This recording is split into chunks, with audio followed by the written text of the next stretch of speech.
Hello and welcome to Unboxed, the podcast that dives deep into the world of custom packaging and innovative brand experiences. In each episode, we'll be exploring the latest trends, innovations, and best practices in the design and packing industry, and then taking a look at how they can help businesses like yours to create memorable and impactful brand experiences. I'm your host, Sam Johnston. Let's get started. So, welcome to the Unboxed Show, the podcast that dives deep into the world of custom packaging and innovative brand experiences. In each of the episodes, we'll be exploring the latest trends, innovations, and best practices in the design and packaging industry, and how they can help you and businesses like yours to create memorable and impactful brand experiences out there in the market. I'm your host, Sam Johnston, and in this episode, we'll be talking to Freddy Cameron. Freddy is a retail leader with a robust background in retail, consumer products, over 20 years experience, leading large and middle-sized retail operations, over 10 billion in sales combined. Companies like Costco, Sam's Club, Walmart, and now cannabis giant Cookies out there in the market, where he's leading global retail operations and oversees around 100 stores plus worldwide. And you may also recognize him as a co-host from the CW Network Television's Hatch series. You might be recognizing that as well, where he served as the show's retail expert, helping to educate entrepreneurs and audiences like ours here with what it takes to create and launch viable businesses and consumer products. So thank you so much for giving the time for our listeners here, Freddie. It's really great to have you on the show. Yeah, thank you so much for having me. Yeah, no, absolutely. I think we're going to get some gold here for the listeners. There's so much kind of insights and experience here. And as usual, we're going to go through the key 5 questions. So if you are listening today, maybe it's your first time on the show, or maybe you come to this specific episode because you want to get Freddie's perspective on that one question. The first question will be around what inspired our guest today to get into the industry, and how did they get their start in the field. The second one's going to be about how does custom packaging and product brand experiences contribute to loyal customer base building. The next one there will be any success stories or case studies they have where businesses have they transform their brands through custom packaging and what Freddie's seen there. Then we'll touch on a little bit of the challenges and roadblocks that businesses are facing, in particular when it comes to retail packaging, building brands in this space. And finally, we'll get our crystal ball out and take a look at the future and see what trends are going to be coming down the pipeline next 5 to 10 years, and what Freddie's advice is for businesses today to stay ahead of that curve. So without further ado, we'll be respectful of our guest time here, and we'd love it if you could just give us a bit of insight into what inspired you, Freddie, to get into the retail packaging, the product industry, and how did you get your start in the field? Yeah, I mean, it's a pretty much a unique sort of question and a response. So the good thing about, my journey, so, you may not notice, but it started in the music business. So I've always wanted to be in the music business, not necessarily an artist, where you do shows and write songs, but really finding the talent, to make great songs and great records. But I also, worked in retail. So I had an internship at Universal Music, the Interscope Records company, and I was working at Costco. So, but what made me like sort of switch to really focus on retail, I felt more connected to the retail world. The way I kind of saw consumer products in just big box stores, with the music business, you find talent, kind of help them go through the process of superstardom, right? Mm-hmm. I kind of felt that way around, with consumer products, that I can actually help, local people in the community kind of make their products better, get them into sort of these large supply chains, these big box stores. And that really fueled me to just really excel in my abilities to work in retail and to move up through the ladder and just learn as much as I can about the space. So kind of once I figured that was my career path, was to be that guy in retail where Mm-hmm. not only can I run great stores, but I really want to help, suppliers. And the best education that I felt that I can receive to help more suppliers was working at Costco, just due to their reputation, their successful product strategy, and just overall creativity around supporting the suppliers and overall, brands that they sell within their store. Then who doesn't love Kirkland's signature, right? Like I want to know, like, how do they make Kirkland's signature so popular Yeah. as far as their private label brand? So those are like all the things that definitely inspired me to really be in the retail consumer product space, and been 20 plus years, and no slowing down just yet. Love that. What an awesome background. Yeah, and I just know that as we're going to go through these next questions, all of that's going to be creating the answers. So we're really excited to dig in on these. With the role that you're in now, what's before we get into the questions, like what's next for you, do you think? Like what does the next 5 years look like for you? For me personally. So, Yeah. my thing is like, how many more suppliers, how many more brands can I help Yeah. get to a higher level? How many stores can I open? How many stores, can I successfully build from the ground up?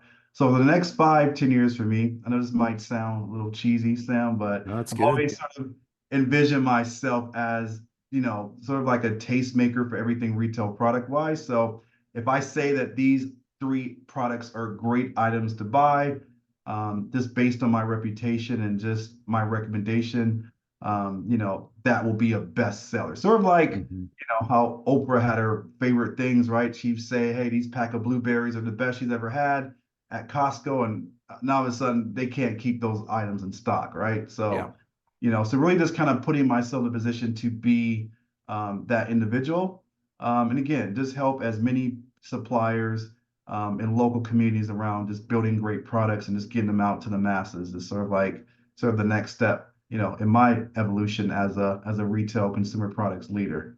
Love that. Well, a lot of our listeners, there's a couple of different segments of our listeners. Some of those are they're product owners, they're founders that have taken products to market. Some people that haven't yet brought it to market are going through the initial kind of the build out stage ahead of going in, and then some of them are actually in the marketing space. And we found these are people who are working with brands and are trying to help them identify their voice and build a brand around the product. So for this next question, that just giving you some context there to the type of people. And I think that the route that you're going down is so serendipitous with a lot of what these people are trying to do in the market that they're going to learn a lot from what you have to say. So these listeners, they're building brands, they're working with products, trying to identify the brand, but then also how do we get that brand across on the shelf space in a limited amount of time? We're on the packaging, any of the marketing that we're doing, so that we can build a loyal customer base around that and build a tribe and a community that is mirrored in the brand that we're putting forward. What are some of the most effective strategies that you've seen for that? Have you got any examples maybe that you've worked on?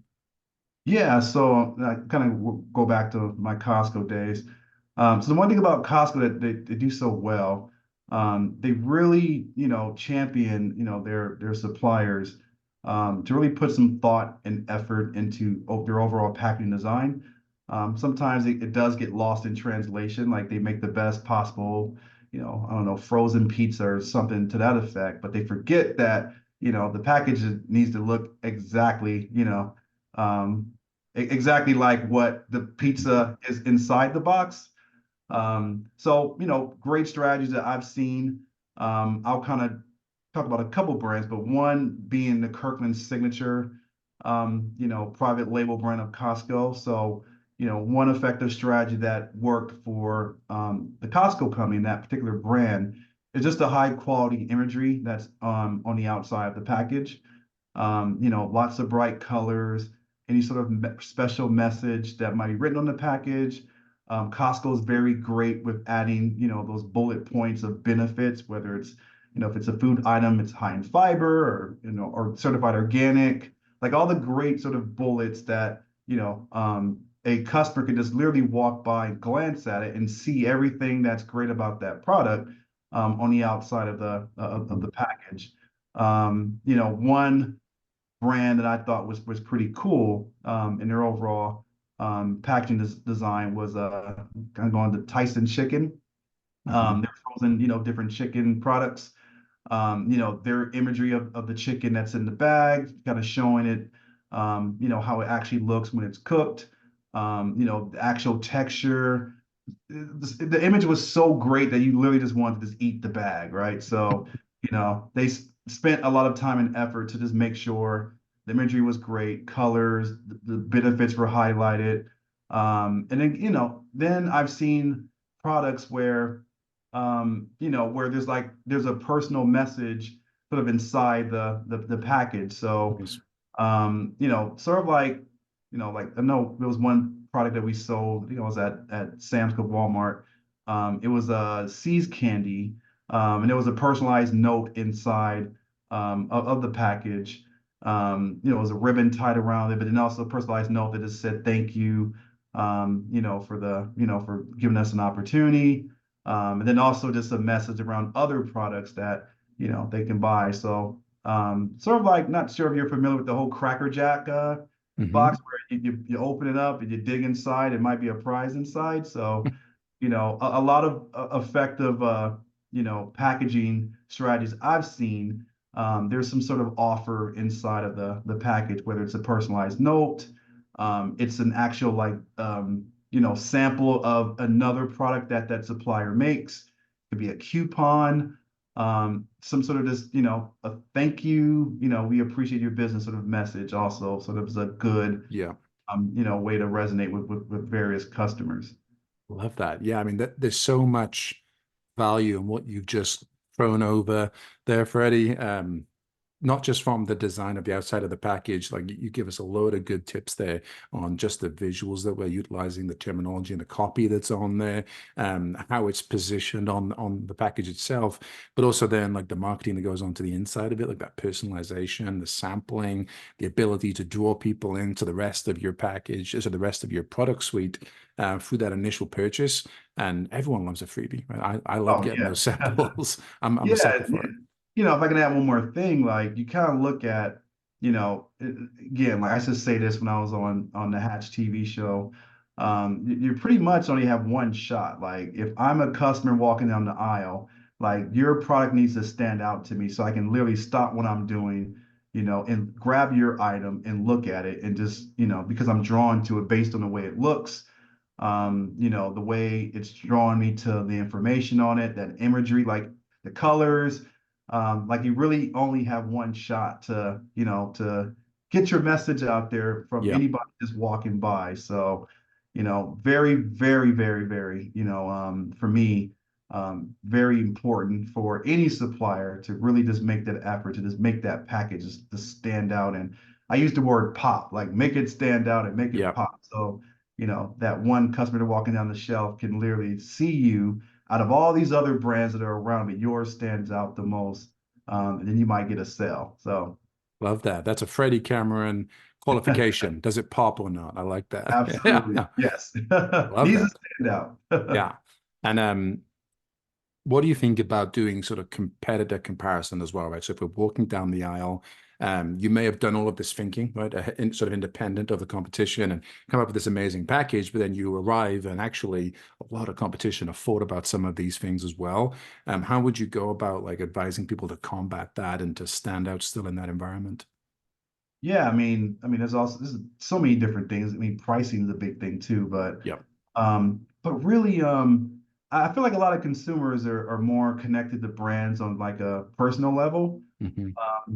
Like sense of community is really big, not just in overall stores, but products as well. I have family and friends that will really, it could be the same item next to each other. They both can look great, nice imagery on the package, but there may be a story or some sort about a local mom that created this item, for the benefit of, I don't know, a nonprofit organization, and that's somewhere on the package in the front. So that could be something that, differentiates that product from the one next to it. So again, I'm just seeing a lot of like personalized sort of messaging on packaging. And that could be one effective way to kind of stand out from the others. And also, like there's products I've seen that again are similar, but the box might be a little more flimsier. Just kind of gives the appearance that, it's not of quality, but another package next to it, same Yeah. thing, same size, but just has a really much more sturdy container. There's a lot of people that are, into sustainability, doing right by the environment. That can be, Hmm. differentiator from, something else. So I don't know, like again, what I'm seeing and what I've seen over the years, just, a lot of people are really supporting local suppliers and their story behind how they came to be versus sort of a national brand. And I just think that, just kind of putting those messages on the package. I'm not saying you got to put the whole story, on it. It could be a simple logo, woman-owned business or some sort, right? Yeah. That right there sort of drives sort of the consumer to maybe pick it up and look at it over, something similar that's next to it. So little Yeah. things like So good. Yeah, I think that and a lot of this comes back to like really knowing your ICP, right? Your ideal customer profile, and what community do they belong to? How do they sort of identify themselves within their tribes that they exist within? And if you really want to build a relationship with those individuals, you have to reflect them.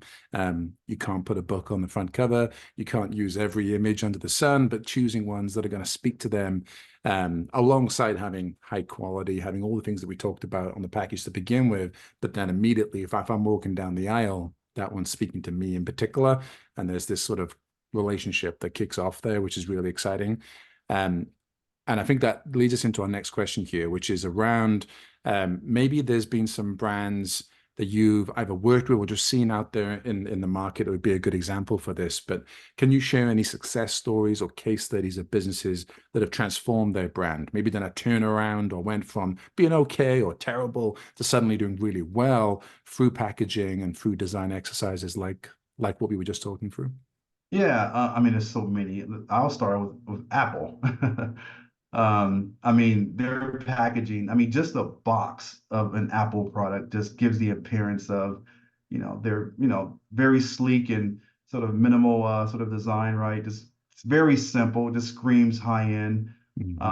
I just think their branding, and they've come a long way over the years, but I feel like they're like the gold standard for brands that kind of want to give that appearance of elegant, clean, high-end luxury.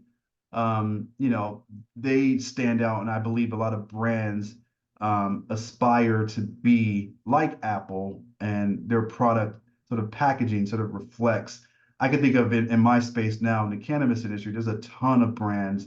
When I do meet with them, they reference that, hey, our packaging kind of mirrors like Apple products, like high-end, Yeah. sleek, very simple, not too many colors, but just, high quality imagery and just kind of gives the appearance of luxury.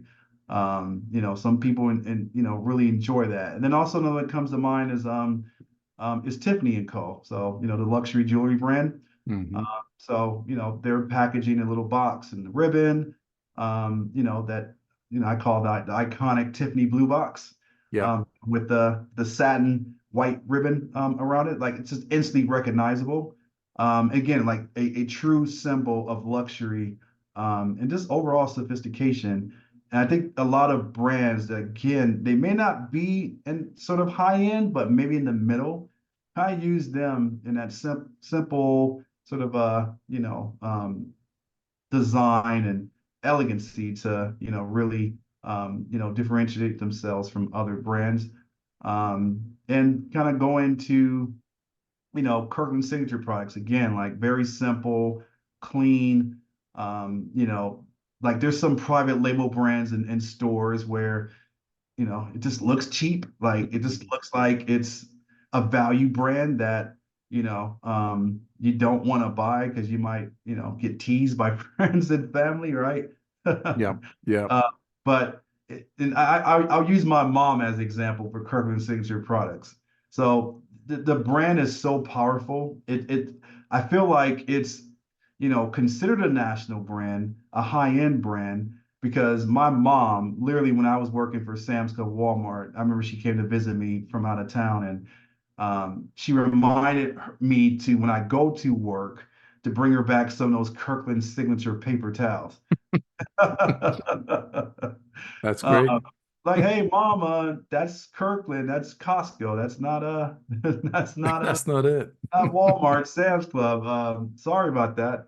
But yeah, it's just, the packaging and the way it looks, it just, it just really created a loyal customer base, and just their overall strategy for putting those items in front of customers. It's just made the brand that successful. And even our own products in my business now at Cookies, cannabis product packaging is a little bit different, lots of colors. Sometimes there might be a play on a national brand. You might tweak the brand look and Hmm. the name, just to kind of have a little fun with it. So it's sort of like the cannabis space Yep. overall. But our products, really tell a story about sort of the product inside the bag, where it comes from, sort of the flavor profile, and we kind of just, use that sort of experience to like really drive customer base. And I know we're doing a good job because we literally have customers that actually steal our packaging, that's display packaging, because they love it so much. That's a good sign. It's a problem, but it's a good sign. Yeah, so obviously cannabis product, you don't have live product on the sales floor, so you put the dummy packaging out, but it's the bag. So people love our packaging so much that it sometimes That's it walks away. That's good. That's a good sign. Well, I mean that maybe that's not quite. I mean, for the next question here, we're talking about challenges, roadblocks. It's not an often challenge that people are stealing your packaging, so that's a great sign. But have you seen any examples where I guess maybe not examples, but do you have any advice for people that maybe haven't quite yet launched or just in the middle of launching? Like, what are some of the challenges, some of the roadblocks that businesses often face when it comes to packaging, branding, getting into retail spaces, and how might they overcome those with your experience? Yeah, there's quite a few different things. So, and again, I always tell suppliers that, that I've helped and continue to have conversations with. I mean, don't be afraid to spend some money on your packaging design, and really think it through. Like there's Hmm. suppliers that, again, they make every effort to make their product itself amazing, whether it's a food item or a non-food item. But then they forget about the package that the food or non-food item goes inside. Yeah. The one thing, again, um, there is value in a robust package design. There's value in sort of the materials that you use, especially if you are going to a big box store. You don't want to have flimsy packaging, especially like stores like a Costco or a Sam's Club where everything is in bulk. Yeah. Sometimes things are stacked on top of each other. So, if you have a pallet and another pallet on top of it, if you have flimsy packaging, that thing can get crushed, and then you're not gonna make money sell anything because your packaging is not sturdy enough to withhold, a pallet on top of it. So again, spending money and seeing value and making sure your package is of quality. Yeah. Um, and then also, there's also a big thing around, supply chain. So, sometimes, there's challenges with overseas delivery, and then overall transit costs and delays, around just, things you've ordered. I know, for example, like a lot of our packaging, some of it does come from China. And sometimes there's minimums that you have to meet.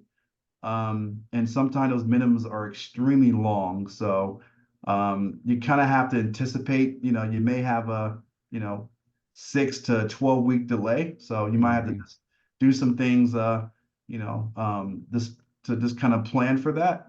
And then also, around, um, sustainability, right? Like, again, I had a conversation with a supplier about this last week, that sustainability efforts, around just kind of doing right by the environment is really big right now. Hmm. So all those efforts should be made into, into your packaging. So one thing I really loved about my time at, stores like, Costco and Sam's Club and Walmart, they really had a focus on just sustainable packaging, biodegradable packaging, just and really, really, making every effort to champion those initiatives. and letting their customers see that as well, that they are behind sort of these efforts and their suppliers are aware that this is a focus, for them as well. So I think we got to kind of look at all avenues when it comes to, packaging and just overall brand experience around packaging. Again, like things do cost money, but there are some sort of cost-effective options that are out there. But again, like, you want to make sure that, you are putting every effort as you did into the item inside the box, to the item that, the box itself, to really, again, to stand out, inside these massive stores. That's awesome. And let's put our crystal ball out here a little bit, right? Because those are fantastic challenges that they're going to be facing currently, and some things that maybe might get worse, or things that they should be aware of in the near future. But maybe looking at like 5 to 10 years out, what are you seeing as trends in the market, and how do you see these kind of product retail and brand experiences changing? Is there anything that brands could be doing today to stay ahead of the curve? Yeah, so you know, I think a lot of brands can benefit from, sort of small batch production as well, right? Hmm. Just to save costs, like, you don't need to go to a manufacturer and order 100,000 of something, especially if you're a small mom and pop business. Think it's always a great idea. I always say, hey, sometimes you may not be ready for Walmart. Walmart may not be ready for you. But the local mom and pop market in the local community that may have 5 stores or 4 stores may be a good option. Yeah. So, kind of looking at sort of those smaller run, manufacturers that can help you, maybe a little bit more, slightly more, but still overall more cost effective than, going to a manufacturer and ordering hundreds of thousands of something, and you may not have the necessary business to support that. And then, another thing, giftable and more high-end packaging, Apple-ish sort of style, Yeah. Tiffany's.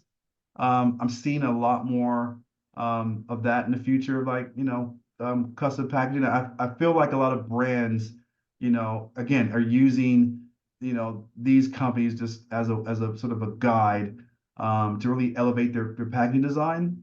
Sort of minimal, simple, straight to the point, bullets, imagery. And again, I think I touched on this earlier, but again, more sustainable, environmentally friendly packaging. Again, that's sort of a big sort of a thing right now. Is this, is there ways that the supplier can really help with the environment, and that packaging can tell that story. And then overall storytelling is a big thing. So the one thing that I've always enjoyed just working with suppliers and just various brands, like I love the stories behind how the products came to be.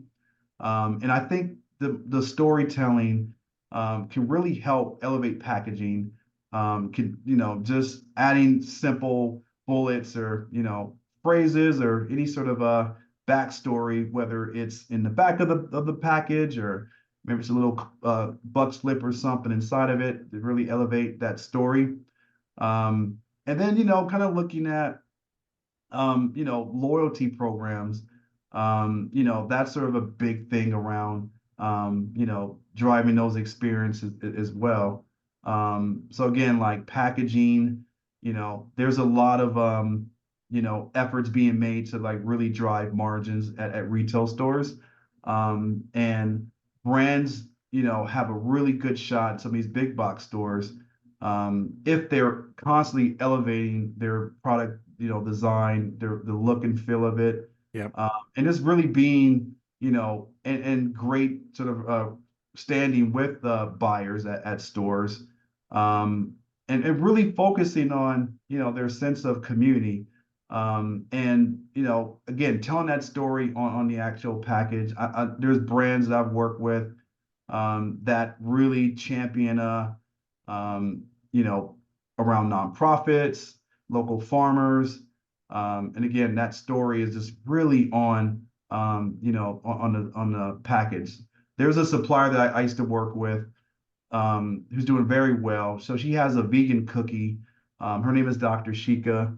And, her packaging was terrible, just being honest.